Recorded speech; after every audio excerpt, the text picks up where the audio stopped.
ஓம் ஸ்ரீ மாத்ரே நமக. ஓம் ஸ்ரீ குருப்யோ நமக. ஓம் ஸ்ரீ கணேஷாய நமக. ஓம் ஸ்ரீ சுப்பிரமணிய சுவாமினே நமக. ஓம் நம சிவாய சிவாய நமக. திகடச் சக்கர செம்முகம் ஐந்துலான் சகடச் சக்கர தாமரை நாயகன் அகடச் சக்கர இன்மணியா உரை விகடச் சக்கரன் மெய்பதம் போற்றுவாம். அருவமும் உருவும் ஆகி அனாதியாய் பலவாய் ஒன்றாய் பிரம்மமாய் நின்ற ஜோதி பிழம்பு அதுவோர் மீனியாக கருணை கூர் முகங்கள் ஆறும் கரங்கள் 12 கொண்டே ஒரு திருமுருகன் வந்தாங்கு உதித்தனன் உலகம் உய்ய. அனைவருக்கும் என் அன்பான வணக்கம். கச்சியப்பர் அருளிய கந்தபுராணத்தில் இன்று காளிந்தி படலம். இப்படலம் காளிந்தம் என்னும் மலையிலிருந்து தோன்றி செல்லும் காளிந்தி நதியானது யமுனையாறு கருமை நிறமுடையதாய் செல்லும். அதன் பல்வேறு இயல்புகளையும் மாசி மாத மக நட்சத்திரத்தில் யமுனை ஆற்றில் நீராட சென்ற தக்ஷன் வலம்புரி சங்கின் வடிவு கொண்டு தாமரை மலரில் இருந்த உமையம்மையாகிய குழந்தையை எடுத்து தன் மனைவியாகிய வேதவல்லியிடம் கொடுத்து அரண்மனைக்கு திரும்புதலையும் கூறுகிறது.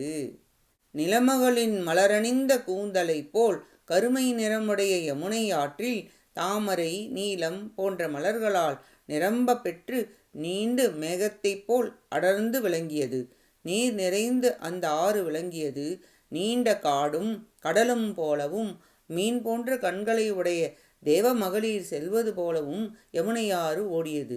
சுத்தமான குடிநீரை உடையதாய் சங்குகள் ஒளி வீசும்படியாகவும் திருமாலின் நிறத்தில் இருந்தது.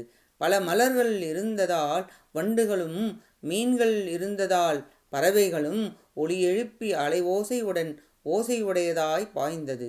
வாசுகி பாம்பின் நிறத்தில் இருந்தது. கடல் அரசன் விரும்பும் குலமகளைப் போல் யமுனையாறு அமிர்தம் போல் இருந்தது. உமையம்மை அங்கு வெண்மையான வலம்புரி சங்கு போன்று வடிவம் கொண்டு தவம் செய்து கொண்டிருந்தாள்.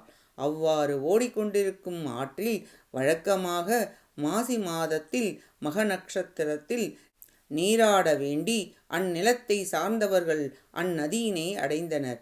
தனக்கு ஒப்பில்லாத அரசாட்சி புரியும் தக்ஷனும் அன்று விரைந்து தன் மனைவி வேதவல்லியுடன் தோழியர்களும் பல மக்களும் சேர்ந்து அங்கு சென்று அடைந்தனர்.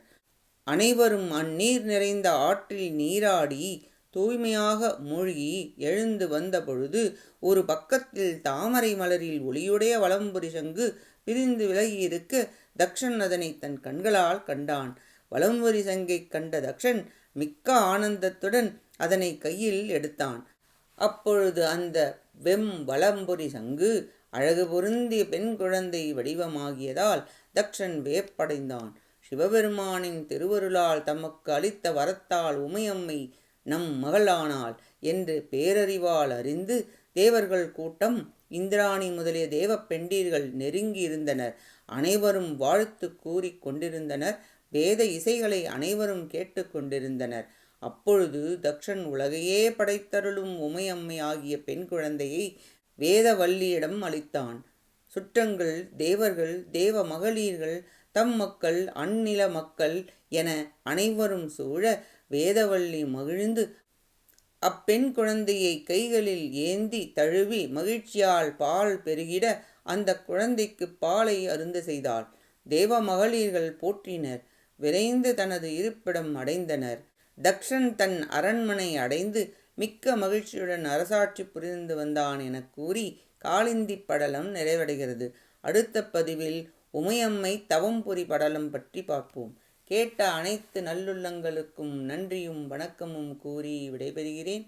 மூவிரு முகங்கள் போற்றி முகம்பொழி கருணை போற்றி ஏவரும் துதிக்க நின்ற ஈராறு தோள்கள் போற்றி காஞ்சி மாவடி வைகும் செவ்வேல் மலரடி போற்றி அண்ணான் சேவலும் மயிலும் போற்றி திருக்கைவேல் போற்றி போற்றி. ஆறிரு தடந்தோள் வாழ்க ஆறுமுகம் வாழ்க வெப்பை கூறுசை தனிவேல் வாழ்க குக்குடம் வாழ்க செவ்வேள் ஏரிய மஞ்சை வாழ்க யானைத்தன் அணங்கு வாழ்க மாறிலா வள்ளி வாழ்க வாழ்க சீரடியார் எல்லாம். வான்முகில் வழாது பெய்க மலிவளம் சுரக்க மன்னன் கோன் முறை அரசு செய்க குறைவிலாது உயிர்கள் வாழ்க.